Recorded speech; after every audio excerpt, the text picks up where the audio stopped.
ඔයගලන්ට මේ රූප රාමු වලින් පේන්නේ කොලම් එකක ෆූටින් එකක් කොන්ක්‍රීට් කරගන්න විදිහ.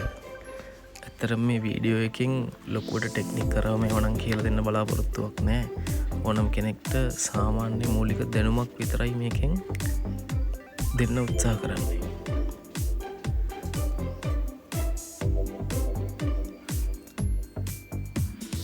අපි එතකොට බලමු මේක කොහොමද මුලින්නම් පටන් ගන්න කියලා. මේක මේ පේන විදිහට අපි නෙට් එක තියාගෙනයි තියෙන්නේ. ඒ කියන්නේ අපි සෙටින් අවුට් කරලා නූල් වලින් සෙන්ටර් එක ස්ක්‍රීන් එක මත මාක් කරලා මේ මාක් කරපු සෙන්ටර් එකට අපි ඩ්‍රොවින් එකට අනුව බැඳගත්ත කම්බි නෙට් එකත් ඒ සෙන්ටර් එක ඒකම ලක්ෂයක හිටින විදිහට තමයි මේ තියාගෙන තියෙන්නේ. ඒ තියලා ඒකට යටින් කවරන් එකට තියලා අපි සකස් කරගෙන තමයි තියෙන්නේ.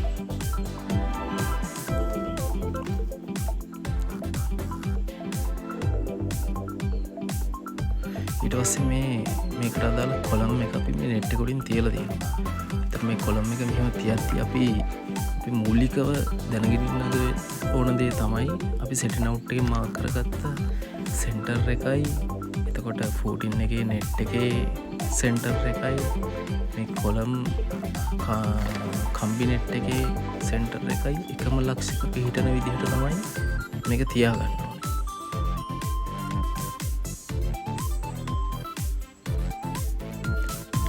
පස්සේ අපි දැන් මේ හාරගෙන තියෙන ෆූටින් එකේ මේ වල ටිකක් ලොකුට හැරිලා තියෙනවා. ඒ හින්දා ඒකට වැඩිපුර කොන්ක්‍රීට් යන හින්දා අපි ඒක අඩු කරගන්න යන කොන්ක්‍රීට් ප්‍රමාණය අඩු කරගන්න පෙට්ටියක් හදාගන්න තියෙනවා. ඒ පෙට්ටිය තමයි දැන් මේ රූප රාමුවේ පේන්නේ ඔයගොල්ලන්ට ඒක තියාගන්නවා. ඒක නියමාකාරව තියාගෙන එහාම යන්න නැති වෙන හතර හිර කරගත්තා පස්සේ ඊට පුළුවන් ඒක ඇතුළට කොන්ක්‍රීට් එක දාගන්න.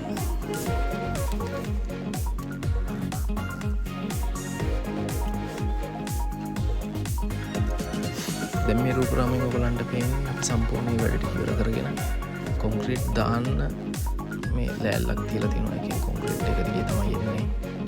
විල් බැරෝවෙන් ගෙනල්ලා අපි මේකට දානවා කොන්ක්‍රීට්. දැන් මේ පේන්නේ කොන්ක්‍රීට් දාගන්න.